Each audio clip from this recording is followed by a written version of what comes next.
What's up, Weekend Warriors? Welcome into episode number 44 of the Weekendology podcast. This is the only podcast with the hottest takes, the best talking points, and the stories to spark your weekend conversations. So for everything related to all the best topics from music, movies, sports, food, and more, we've got you covered. My name is Will I Am, alongside the real Aaron Berg. Aaron, what's going on, buddy? Oh, old school Twitter names today. Old school, yeah.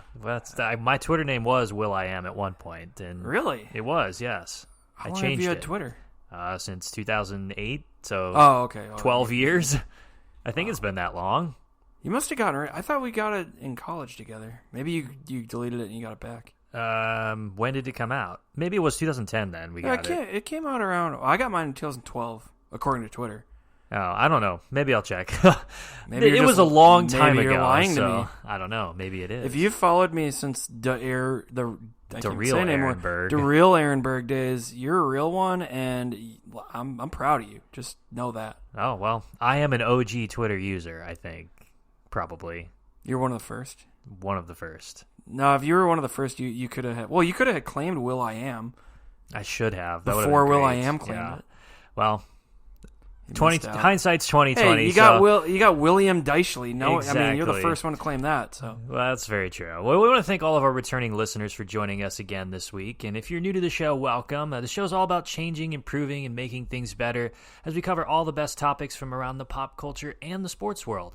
Weekendology is a production of the Big Red World. They're a great publishing network for podcasts outside of St. Louis. Go check them out on Twitter at Big Red Social, and their website is bigredworld.org. Check out their brand new documentary, too, just released a couple weeks ago, called Happiness is Circular, focuses on the life and career of comedian Amber Clear. Aaron, did you get a chance to finish this documentary? I was going to ask you that. Oh, I have progressed another 20 minutes in the documentary, so I've got another 20 minutes left, so next week I'll have it finished, and it'll only taken me 3 weeks. I'll have to get back on it. I forgot about it. So. Yeah, well, you're a bad representative of Big Red World, so no, I'm the worst. You're terrible. But if you want to keep up with all of our other great social media handles for all things sports and movie related, check out our 2 new podcasts and social handles. For everything sports related, check out Weekendology Sports at Weekendology Sports. I need to find a new handle for that. Why does that bother you so much? I don't know. It's just it doesn't roll off the tongue very well. Well, it's too long to I know. Type in Weekendology Sports. It's a shame. WKND Weekendology. Weekendology. And check out I Weekendology. think it's a user error there. Maybe it probably is user error. Check out Weekendology ENT for everything related to music and movies and all things entertainment related too. See, that one works. You can do ENT, but with sports, like SPTS or something. Weekendology Spits. I think it only can be 3 letters. Yeah, I don't know. That's just how it is then. Give us your suggestions, everybody. That's. Don't forget to follow our main Twitter as well at Weekendology Pod and wherever you listen to podcasts. And if you like Facebook and you still have it, check us out on our Facebook page. We're sending all the great updates over there for you. I won't make the boomer joke. If you're Will's mom, check us out. If you're my mom, check out Facebook page and she loves Facebook. Everything else. And she loves us. Exactly. And as you listen to this week's episode, make sure to rate us on Spotify and Apple Podcasts, iHeartRadio, wherever you listen to podcasts from. Hit that subscribe button, hit that follow button, whatever it is. It really helps us get noticed and takes maybe all of about 5 seconds. So go do it. We need it. And that's your assignment for this week. So with school starting back up, homework class is in session. That's your homework. So all of your listeners' homework. You know the drill. And the drill, as per usual, is being sponsored by Lionfish Promotions. Hey, they're back. They are always back. So if you or your business are in need of some cool swag to give out to employees, clients, or even build the brand of your business up, Lionfish Promotions has you covered. They offer literally every kind of item from pens, notebooks, cups, mugs, t-shirts, and more to be branded with your own personal logo. So check out lionfishpromotions.com for all of the latest gear that you need.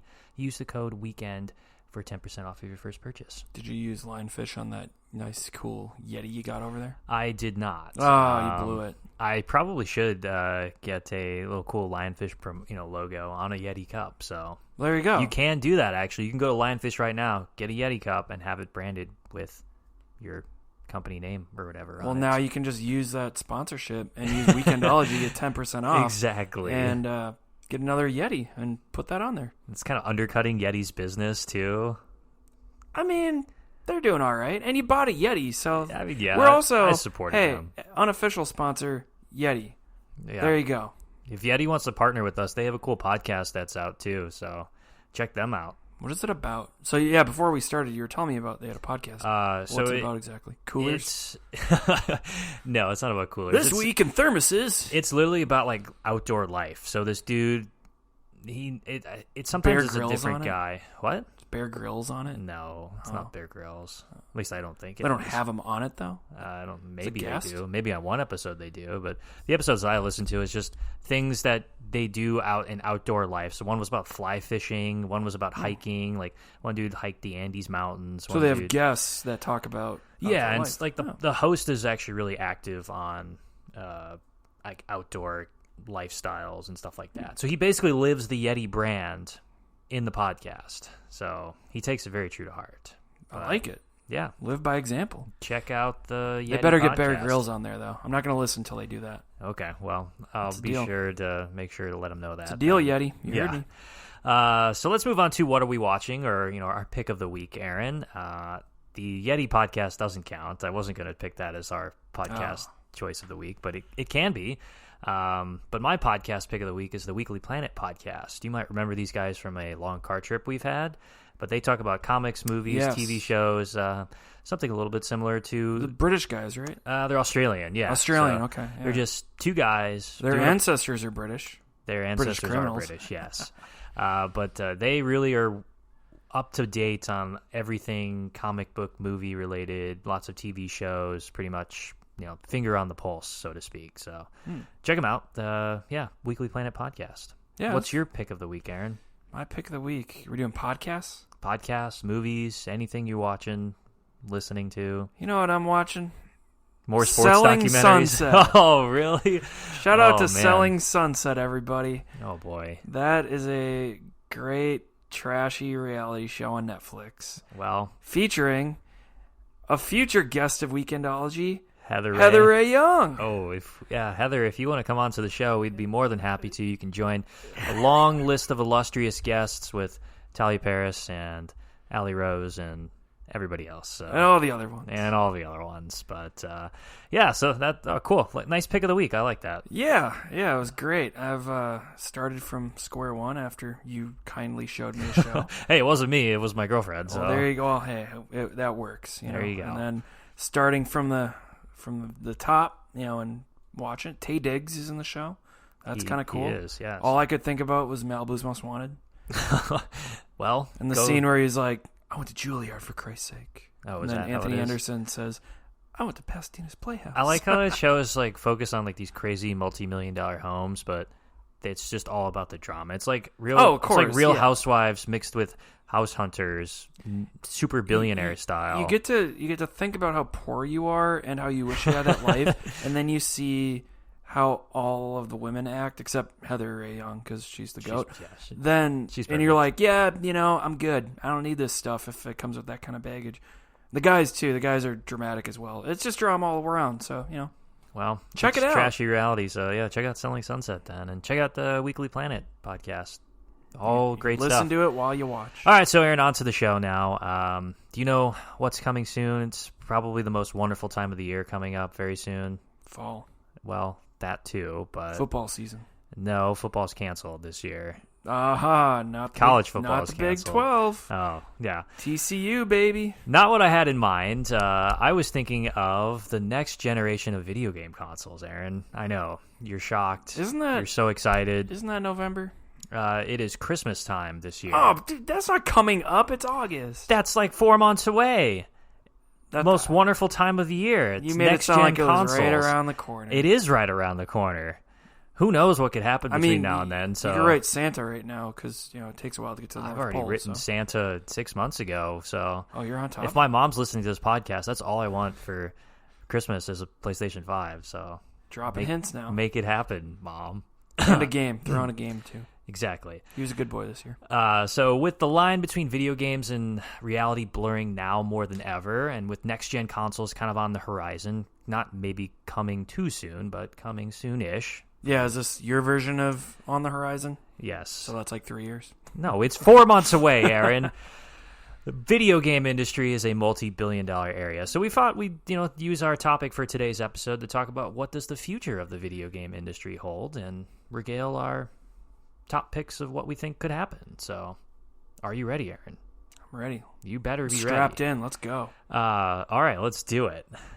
So I think it's hard to imagine as to kind of where video games kind of go from here. Like, what's your relationship with video games? Do you play, or have you played in the past? Yeah, I was what the kids call a gamer back in the day.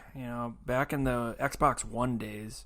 Wow, that is OG. That's an OG. Well, actually, to be fair, I actually played PS1 back in the day when I was really little. Tekken was my game, but I really got into that stuff like Xbox One. A lot of sports games, and the fighting games. Those are my two choices. I was not very good. I was ranked in the world in Tekken at one point, so I can always, say that. That's a pretty good accomplishment. Yeah, and that was back on like the early days of Xbox Live, So I just got a serious deja vu from I feel like we've done something like this. Yeah, we definitely have talked. Maybe about we've this, talked about and this. I've bragged about my your Tekken, my glory esteemed days. accomplishment of being ranked in the world, but. I could have been a streamer, You should have been. Lost opportunity. Should have been an influencer. I could have done it while all. doing gaming and going on Twitch TV. So, but yeah, I don't really play anymore. But I think for me, and this is why this topic's interesting to me, because to me, when games got too realistic and when they focused too much on just all the different controls you can use and especially sports games, all the like tricks you could do, and just got way too detailed, and people started taking it way too seriously. That's where I was kind of out, and then games got more expensive, and it was kind of that whole deal where I was like, all right, I'm done. Yeah, games are now evolved from the simple like side-scrolling ones to these crazy blockbuster AAA. They're almost like movies, so to speak. And I'm a huge gamer. Like I'll play pretty much anything from mobile games to console games to sports, shooting, action RPGs, whatever it is. And even from, I'm not such a, great, I guess, expert in the industry, so to speak, but I've seen... enough. I've seen the evolution firsthand, though, from actually playing on my Game Boy Color back in the day to where games are now with being crazy... I guess set piece thrillers, and there's so many, like the graphics are amazing and the voice acting is really, really good, and it's like watching a movie, so to speak. Mm-hmm. So a lot of them have deep storylines too. Yeah, like one of the best games I ever played was called Beyond Two Souls. It actually had Ellen Page in it. She's an actress, if you don't know who she is. Inception. Come on. Oh man. Yeah, she was Inception, but I know who she was the main focal point of the game. But she's Juno. She is Juno. We brought a Juno twice in 2 weeks now for the podcast. So we were talking about Juno's dad. Yeah. Now we're talking about that Juno. was J.K. Simmons, by the way. I just remembered that. So the State Farm guy, or the State Farm guy, not State Farm, Farmers Insurance. Farmers Insurance guy. Yeah. This podcast is sponsored by Farmers Insurance. Oh, I wish, but no, that game was such a beautifully well done game where it was almost like watching a movie unfold in real life.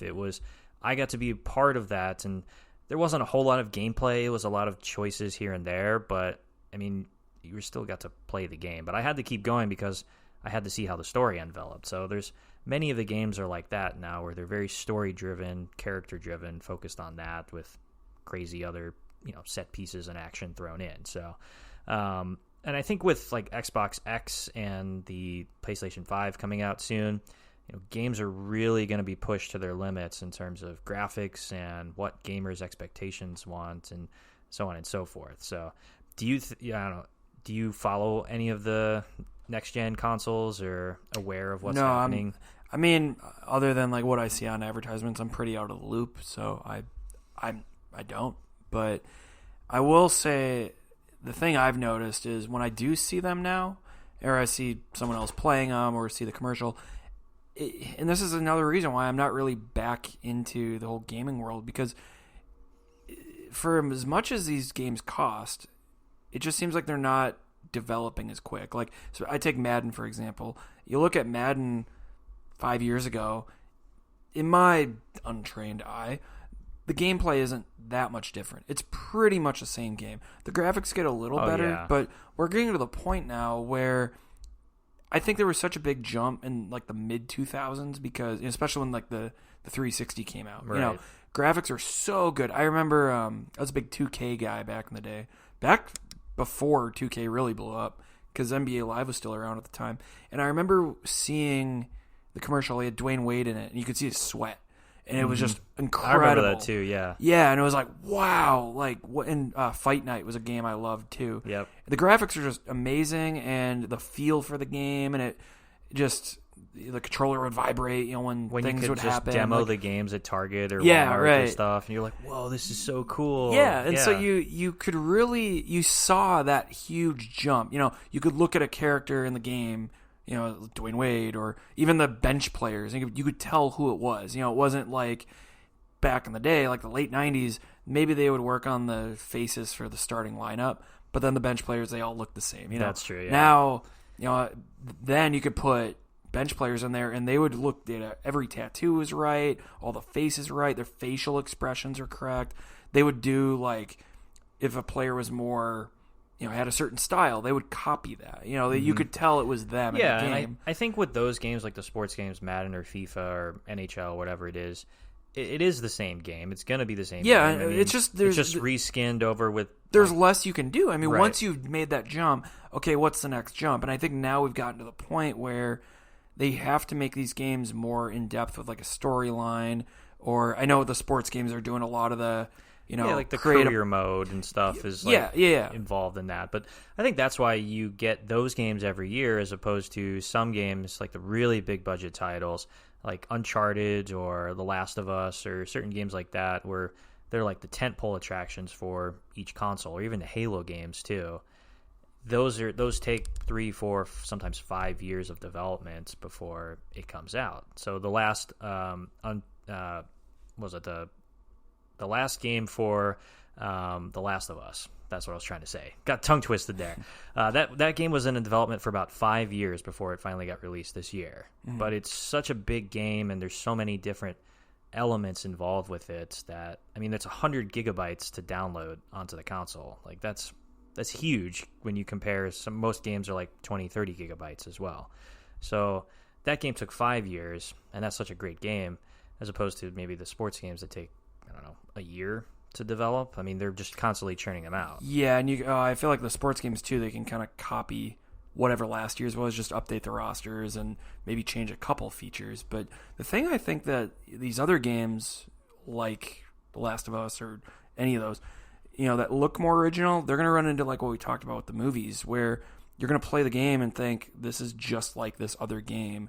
And I think they're going to run into that problem too, where they're going to have to make these so in-depth, so original to get people to keep buying them. Otherwise, I could just keep, I don't know, Halo or whatever, a more recent game. Yeah, I mean, I think the competition amongst game developers, the publishing studios, and even like a lot of these tech giants like Sony, Microsoft, and now even Facebook and Apple and Amazon are starting to get into games too. Mm-hmm. You're going to see the competition go up even further. It's almost like this is basically like how the streaming services are. The more content there is, the more streaming services are going to come into play.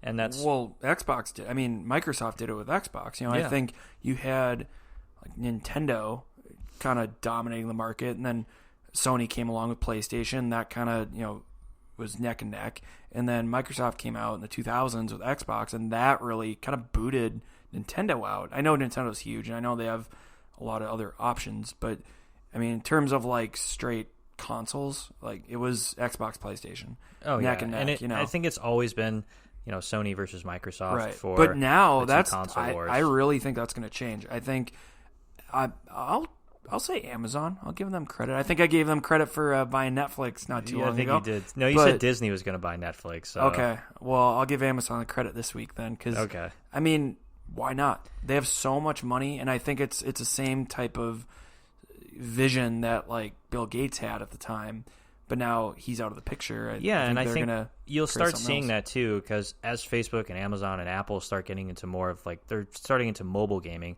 they're going to start venturing into what's called streaming gaming. So you don't need a console. You don't need any kind of hardware, so to speak.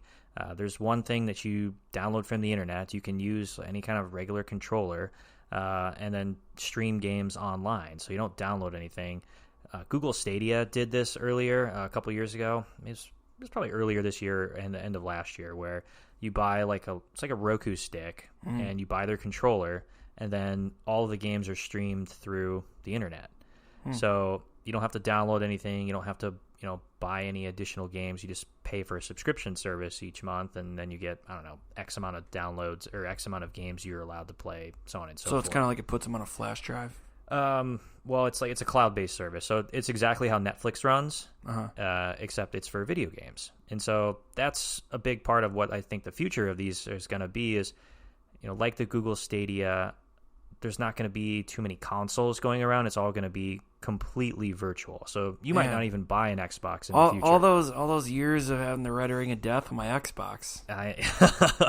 Kids That, have it so easy these days, man. They don't know how we used to live. Well, now you got to get like a really good internet discs. connection, though. So The problem with Google Stadia was that they advertised, they were like, oh, it's a 4K streaming capabilities and everything, but it's only up to what your hardware allows you to do. So if you only have, if you have a decent internet connection, there's no way you're going to be able to get clear quality. I feel like streaming. if you're playing games like that, though, if you're into technology, you got a good internet connection. I mean, yeah, but what happens like if your internet goes out then? Like the old times, on PlayStation or Xbox, you could play offline. Right. So if your internet goes out, then that's true. Your entire entertainment thing is based off of the internet and being it's kind of like online.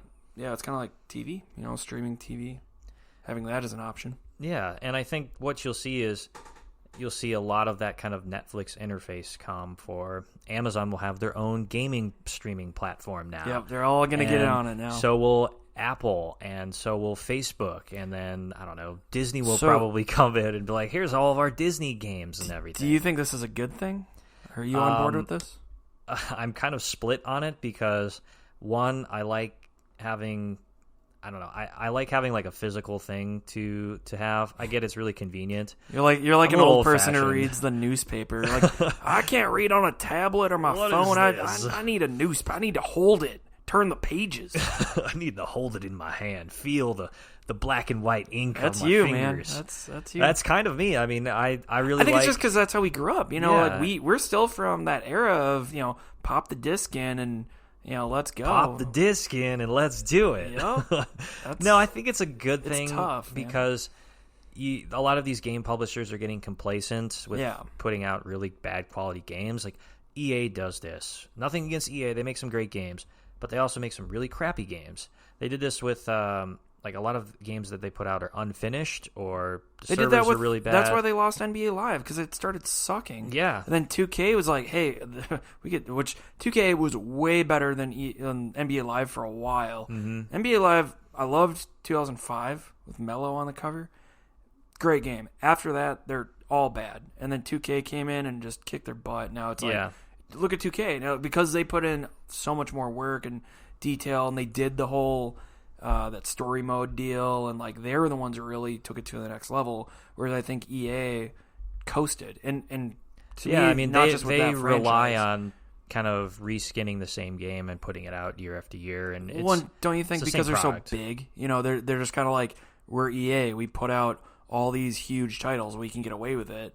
But then they get caught, and I think it's going to catch up to them. Yeah, that's true, and I think it'll be good to kind of shake things up and force these game developers to put a little bit more time and effort into the games and making it so it's not, I guess, the same version of the same product. It's really it's the same exact issue as we talked about with like movies. And it's TV pretty much, shows. yeah. I mean, so like this portion of it is the same kind of issues that will, like our last week's episode.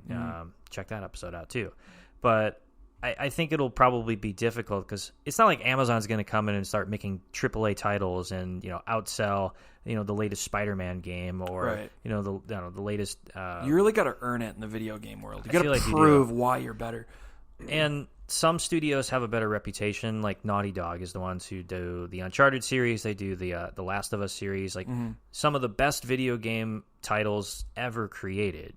And then you have, so like, it's not like Amazon's going to come in and knock them off their perch. Right. They've been at it for 20 years. But if the one publisher makes a bad game, then they get so scrutinized and they get almost the gaming industry is kind of toxic. Like, some of the fans are like, oh, this game's terrible. One bad game, and then that's it. Like, they lose. Well, I think just because there's so many options, and these, especially guys who play these games all the time. I mean, they're so into the games and video games and details, that they put their heart and soul into it. So when it looks like, oh, you didn't try hard on this game, or you mailed it in, well, we could go play another game then. Yeah. And there's so many games that are similar to other ones. Like I said before, where you can go find a game that's similar enough that you're still getting that same experience. Mm-hmm. One thing I'm kind of wary about is the exclusives for some of these platforms. So like when Amazon or Apple come in, and then they're still going to be competing against Microsoft and Sony for this, there's going to be more exclusives on these platforms. So that means more things that as gamers they're going to have to go and buy. So competition is good, but it's the same thing with the movies we talked about, where aren't they already raising the game prices too? Isn't it like they are 70 now? Yeah, so now it's always been like $59.99 for regular games, but now since the next gen consoles are coming out, they're like $79.99, and then there's different tiers for games. Right. So if you want extra stuff, you get the Pro Platinum Edition for $100, and if you want like the Legendary Edition with like collector's memorabilia and crap like that, it's even more money. I don't care about that. I just want to play the game, and that's it. But yeah, I mean, you could look at prices going up to $80-$90 a game. Well, I think too, because it's turned into such a business now where people aren't just playing. I think when we were kids, we're 28 now. So when we were kids in like the early 2000s or late 90s, you're just playing for fun. There was no, oh, I'm going to play this for a job and to really focus on one game and get really good at it. Now, you spend money to make money. So you want to make this a job. You want to get good at the game. You want to, be an expert. You got to spend money on it. And people will. I mean, heck, you see people spending that kind of money just for fun. But the people that really want to be streamers or esports players, I mean, they're going to spend what they have to. I mean, I found myself spending a lot on video games recently just because I've been stuck inside and not doing anything. But I don't know if it's like their marketing, how they market the game off, or like I saw a game for a recent, it's like a new Batman game. I'm like, wow, that's super hype and everything. I will buy that no matter what. That's so hype, bro. I don't care. It's so hype, bro. I don't care if that's $100. I'm gonna buy it. So I don't know if that's kind of the mindsets or like the emotion that they're trying to evoke when they make these 100%. Games. But I think that's probably why the AAA because it's like a candy store when you're looking at games. It's impulse buys. You're like, oh, that game looks cool. I'm gonna buy it. But you don't want to price certain customers out. So like me, like I'll buy it no matter what. Mm-hmm. But then you have people who are like, well, games are getting too expensive. So if like majority of the games are $80-$90 a pop, that's another reason why I don't play anymore. I don't even want to spend $60 because what if I spend $60 and the game sucks? Like exactly, that's a lot of money, and you're not gonna, there's no trade-in value for those. Mm-hmm. So I think that's the thing that they need to be wary of. However, it's kind of like the sports world. Back in the day, in the 70s and 80s, kids could just go play basketball, go to whatever high school they wanted, and then get recruited by whatever college, and then make the NBA, and then that's it. Now you got to pay to go to camps and get training and travel all around the country when you're a kid, and then you got to hope get recruited by like the top colleges, and because that affects your draft status. It's all a business, and you look at the investments in sports specifically where parents will spend all this money for that. It's the same thing with the video games where maybe parents will, or just people in general will spend all this money because they want more out of the game. It's not just for fun anymore. And you're not just gonna, like, these games are made to give you a great experience. Well, you need all the greatest tech to get the great experience. You need a great TV with the best resolution. You need surround sound. Maybe you need the latest console. It's getting to the super point where good internet. You can't win unless you have it, and that's the business. Yeah, you need this to be the best. You need this to win.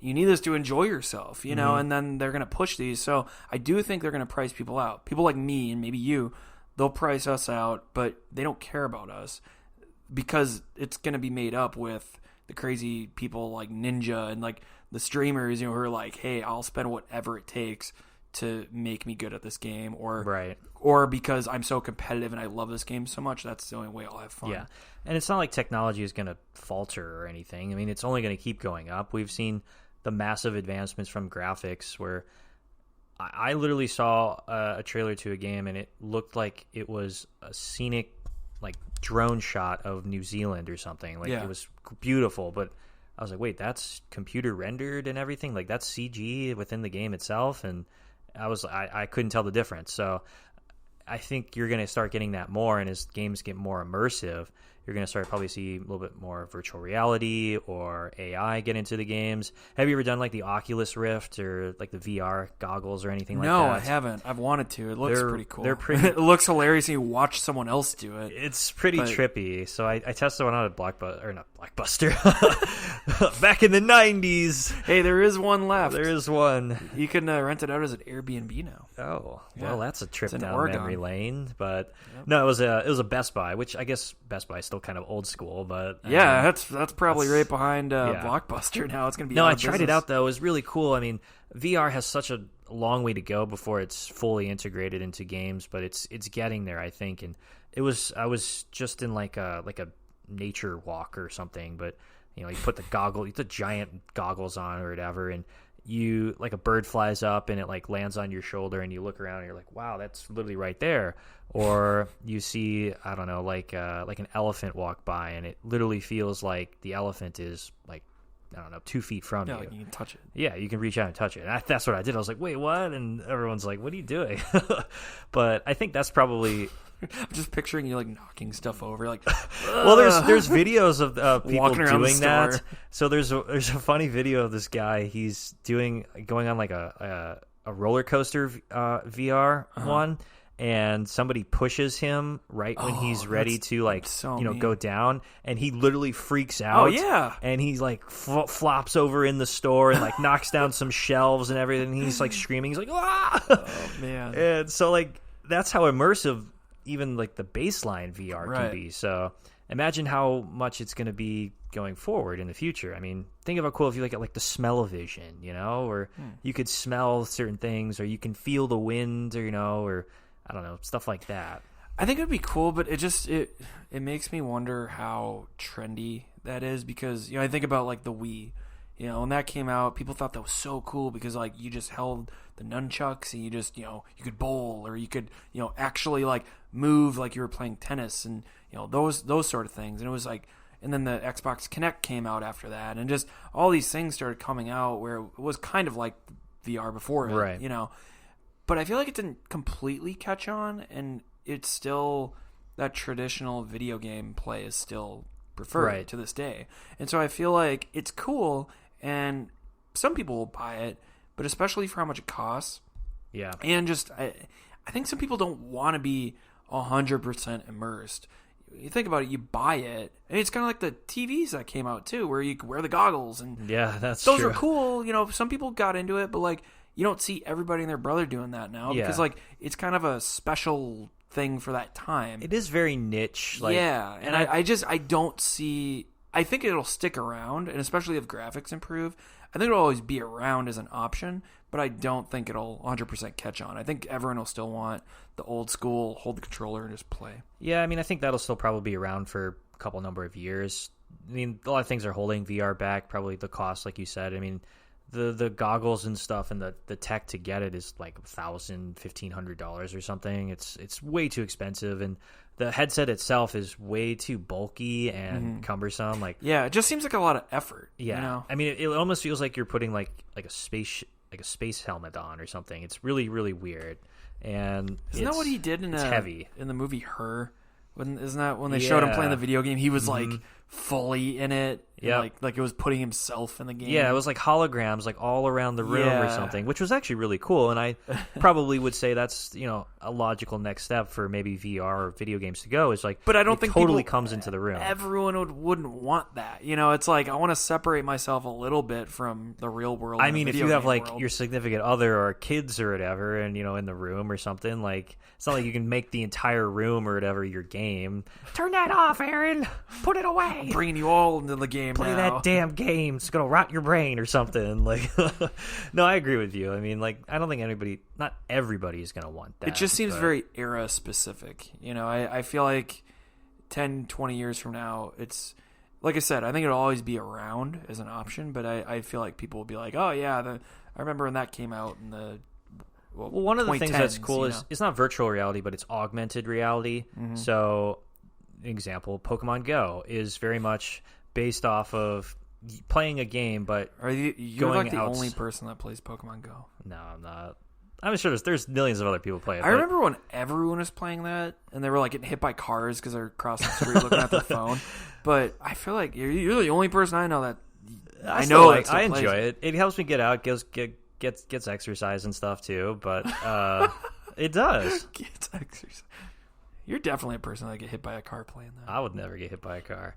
But anyway, like augmented reality, that's just an example of it. But there's other AR-based games. Like Facebook has an AR-based game as well. Google has their own ones where you go around and it's like they're like adventure-based. So you can use the real world as your game. But the real world overlay is there for the game itself. So that's a really, really big thing as mobile games start becoming more of a hit. You're going to see probably more augmented reality for people to get connected, people, communal based games to go out and, complete tasks or finish the game and, or level up together in real life, which I think is probably how the future of most of these games is going to go, is coming together and doing it not in your couch or your house, but at the park or doing it somewhere else. I could see that too, because it builds more of that sense of community, so that way, like, because Xbox Live and all of these really got popular because you could play against anyone. And now, same deal, where you can go out with your buddies and play these games and use the real world as your playing field if you want. So, no, I definitely could see that happening. I think too, there's the fact that like phones have become kind of like what the Game Boys or remember the PSP, like kind of what those used to be. We can use our phones now for it, so the phone games have even become very detailed and the graphics are great, and I think that'll the phones will be like right there, with the consoles. I think mobile gaming is going to be the true future of games, I think, because mobile gaming we're not giving up our phones anytime soon. I mean, not at all. So mobile gaming is actually the most successful version of video games out there. It's worth like $64 billion or something, where consoles are worth like 30 something, and then like the streaming or like computer-based games are worth less than that. So, and with 5G coming out soon as well, 5G will not give you cancer or anything like that. But whatever will give you faster corona. connections, you're going to be able to play more games on your data network. You're going to be able to stream, or I guess play online more for cooperative efforts and stuff too. So I think you're going to see probably maybe Amazon step into the mobile game aspect. I mean, I know Apple has already, and so has Facebook too. So I mean, maybe that will be their kind of foray into the the gaming space. Yeah, I think it would still be smart for them to do a console, though. I mean, I'm sure they'll probably do like their own streaming console. It's just tough though, because like I feel like it's kind of like when Dreamcast was out. Like it's just so tough to compete. Like it's always seen as that other option. Right. But there's always PlayStation out there. There's always I think Xbox will stick around for a while. It'll always be Xbox and PlayStation, and Nintendo will still be like that number 3 I spot, think Xbox can be dethroned though, because they look already at have. Sega got dethroned. So Xbox already has been. In my opinion, I think PlayStation, like the next PlayStation that's coming out, is going to be leaps and bounds ahead because it's got a better price tag. It's got almost the same specs as the Xbox. It's sleeker. You can put it in your entertainment stand, whereas the next Xbox is like a giant brick that's like 16 inches tall like and wide. It's much bigger than a GameCube, so it's like almost as big as this fan, Aaron, like this Dyson fan in the room. So we don't have a video for the listeners. We don't, but picture a giant, 3-foot Dyson fan. Yeah, that's like It's a very large console, so think of the fan that needs to be in that. I mean, yeah, like the hardware is incredible in it, and you're going to be able to do pretty much anything you want. But where do you put it? I mean, yeah, exactly. Where do you put it? Like on the side of the TV, or do you mount it on the wall next to the TV or something? It's a box on the wall. But I think it's going to be hard. Like, it's not going to be easy for Facebook to stroll in, like, we're going to create a Facebook console, or Amazon to do the same thing. And it takes a lot of manpower. Well, and I think too, Xbox, when the Xbox One came out, original Xbox or whatever the kids call it, like, they really overtook PlayStation at the time, to me, because they had the only on Xbox games. True. Dead or Alive, I loved that game. That was a great game. That was like their version of Tekken, but it was only on Xbox. And so there's certain things you liked about Dead or Alive, so it was like, I have to get an Xbox now. I think that's what they're going to have to do. They're going to have to create really quality, different games and say, this is only Amazon's console, game. And then exclusives are going to be key. Like, you're not going to be able to get into it and it's not have an exclusive to draw. Well, they're really going to have to not just exclusive, but like really focus on making it good and making. Wasn't Gears of War only for Xbox? Yeah, it was an Xbox exclusive. Yeah, so making these ones where you can make them into series or Dead or Alive. There was like 7 of those.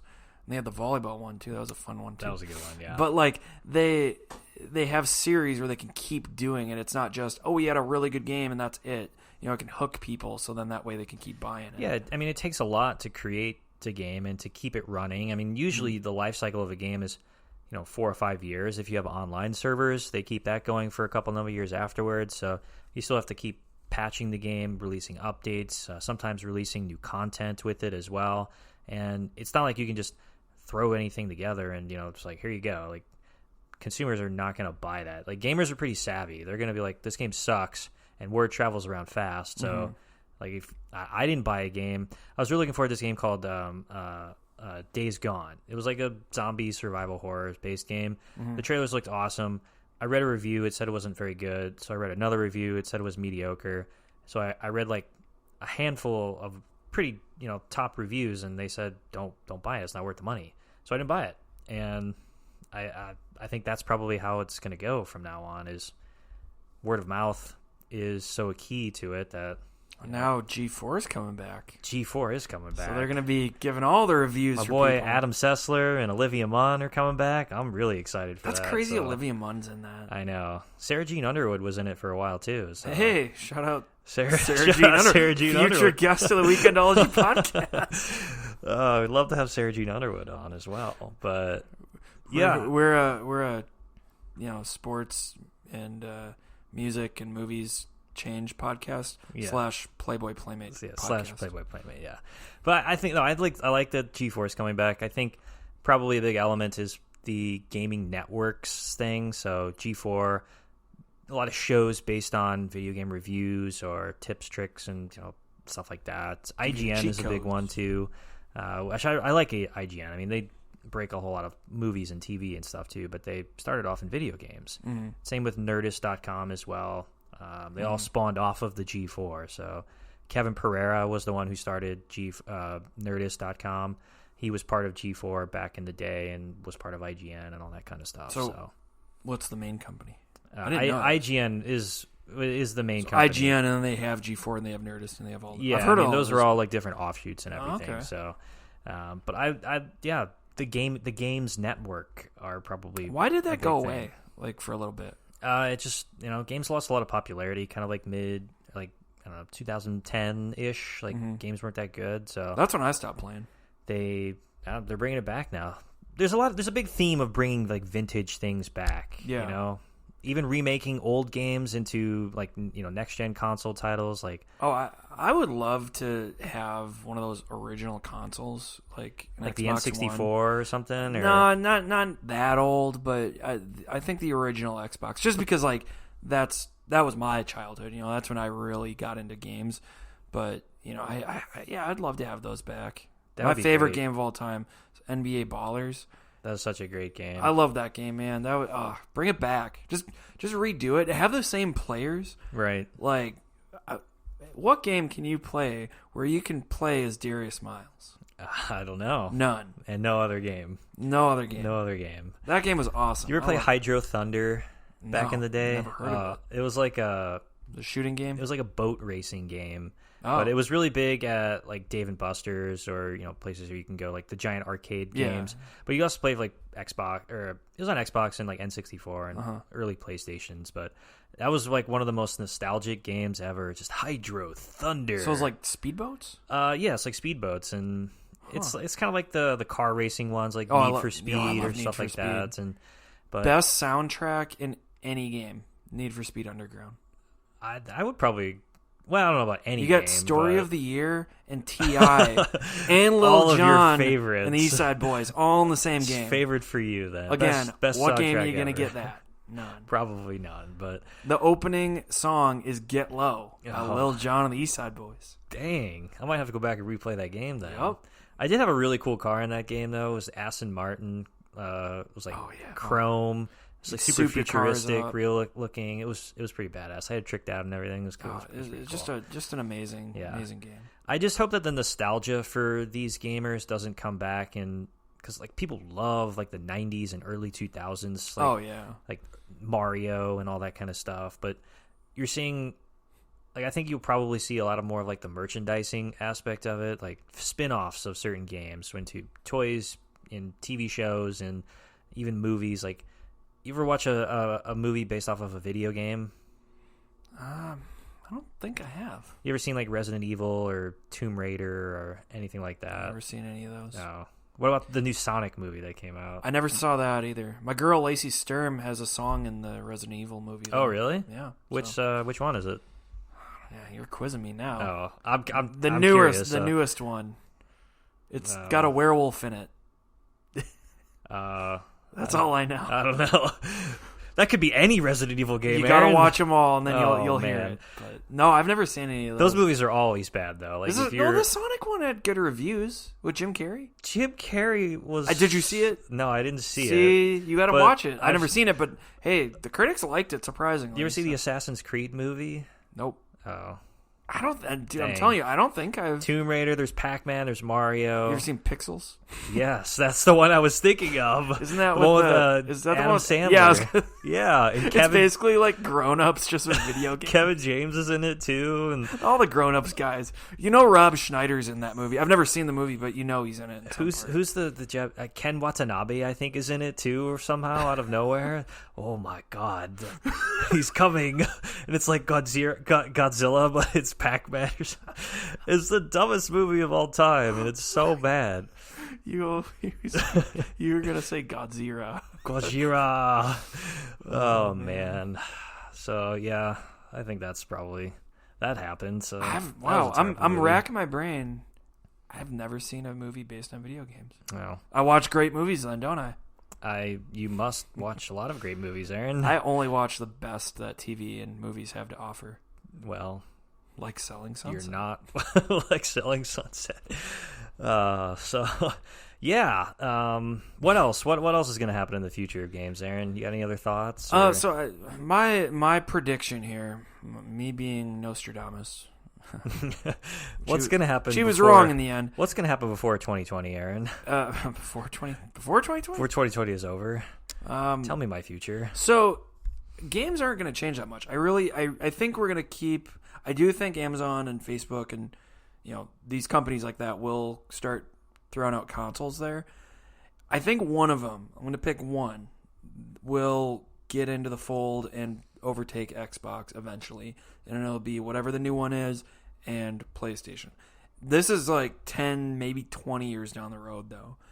I think Xbox is not doing themselves any favors with this big console, and I think people will gravitate again towards PlayStation. So, but I do think it's going to stick with just the traditional, sit down with your controller and I think it'll be cloud-based games like you were talking about earlier. Yeah. But the whole VR, the whole crazy whatever experiences, I don't think that's going to overtake it. I think it's going to be just like the Kinect and the Wii were, where it's like, oh, that's cool for a couple years. Yeah, and I mean, I don't really back see, to the old way of doing things. I don't see VR coming in for at least another decade, but Yeah. I think there's going to be more experimentation with like a lot of the controls, a lot of the consoles and the peripherals for the inputs and everything. You probably see a lot more voice activation type of thing, maybe interactive or touch-based controllers and stuff. I could see the voice doing well because they're like with all Alexa stuff. Mm-hmm. You know, people love that. Yeah, that's been so ingrained into our lives. You could just say,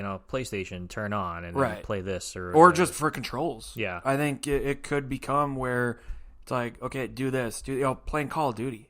You're giving out orders, like in that would way be too. Pretty cool, actually. Well, yeah, you think about it, you could still use a controller, but then you could give out orders too, so that way it's kind of like you're there, so you're still getting the virtual reality experience without the full-fledged I'm putting on the goggles. Yeah, I think so. And I think as games start to get bigger and the industry is going to keep growing and growing, I think the probably important thing is for publishers to kind of taper the expectations of gamers. You're not going to be able to release a game every 1 or 2 years if you're a big-name publisher. I think most people realize that, but a lot of the community doesn't, and they're like, well, we need this, well, we need that. And then when it finally comes out, it's impossible to please them because I think games are so subjective. Like one game that you love, I could hate, and vice versa. Yeah. And when you wait 5 years for that big budget title to be released, and you're like, oh my god, it's crappy. It doesn't have this or it doesn't have that, or a lot of times oh, the company's a sellout, or though it's a big cash grab and everything. And I think that'll be dangerous for the community and the industry going forward. But I'm excited to see like where the technology goes and what kind of new content titles they release and how the consoles shape up. I think too, like we talked about earlier, I think they should play heavily into this nostalgia because I think that'll work too. Especially the further down the line we get, the better graphics get and just gameplay more realistic that gets. I think people will want to harken back to the 90s or just those eras, especially older people, obviously. I mean, you're seeing a lot of the remakes for the 90s games, like Resident Evil. They just remade Resident Evil 2 and 3 and made it because it was all super blocky and chunky and it was bad gameplay back then. But now they smooth that out, but you're still getting that old school. Yeah, the graphics are really good and the gameplay's good, and you can still getting the old school storyline. Yeah, they did that. They do that for a lot of games, so I think that'll probably keep happening in the future. But I think sometimes too, it would be cool if they re-release just some of the old games. Because I mean, for example, I played Donkey Kong the past couple of years, very recently, and it was cool because like that's before my time. It was like late '80s game. But I still enjoyed it. I mean, obviously it's cheesy because like the graphics are bad or whatever, but it's kind of fun. It's refreshing to see a game and how things used to be and play it and figure it out, and it's just so different. And I think as we get further down the line, 10 years from now, people are going to want to play those 2000s games. One, because kids' parents will be like, hey, this is a game I used to play. We're going to show our kids Halo, and then I think kids will want to play those games. So I think developers need to focus on that and not forget about those titles altogether. Well, you can play all those like old kind of nostalgia games. They're all ported to different consoles and stuff. Like I have an emulator on my computer, and I can play any 90s game that I want. So I can play Mario, I can play... You have to play it on a computer? Yeah, you can play it on your computer. But like I just hook up like a USB controller that I bought for $10 on Amazon and then, play it through there. So it's almost like you can play any kind of game you want on your computer. But I feel like the developers, to make money, they need to re-release these games so that way they're making. Well, I'm sure they'll probably like remake them or. But yeah, I like the whole. I think they should just re-release them. That's another. It's a cash grab, but I think that it's a good cash grab where just hey, we're coming back out with this, and people will eat it up. They'll love it. They do that with movie theaters. They'll throw an old movie on the movie theater, and people. Look, we went to a drive-in to see Harry Potter. That's from true. 2005. Yeah. It works. People love it. That's true. The 9th screening of Jurassic Park in all of the movie theaters, and who knows? So I don't know. I'm excited for it. I love games. I'm happy to keep talking about them for as long as possible. Man, so I want to get an Xbox again. Yeah, let's get some games going. Let's get a game night or something. But I just want to buy an original Xbox. NHL Hits, Tony Hawk Underground. Oh, Tony Hawk Underground was the best. Any of the Tony Hawks, actually, I'll throw that in. Let's see. 2K, old 2K, NBA Live 2005, NBA Ballers, Tekken, any of the Tekkens. Those are my games. Dead or Alive. Those are my games. And Need for Speed. Need for Speed. That's was my pretty list. Good, yeah. I don't like shooter games. It makes me sick. I like shooter games. I'll play anything. Emotion, man. I can't. I'll play pretty much anything, but it's also half of it is I'm terrible at it. Well, I'm not very good, but I still enjoy it. Right. So you're not poning noobs. No, not poning noobs, as you would say, Aaron. But I could talk about it, pretty much all day. But we want to hear from you guys. If you guys liked what we talked about in this episode and want to continue the conversation afterwards, hit us up on Twitter, hit us up on YouTube, and all of our social medias to let us know your thoughts. What's the future of video games? Do you think streaming platforms for games will take over consoles? Will VR or maybe artificial intelligence run the future of video game industry going forward? Tell us what your favorite video games are as well.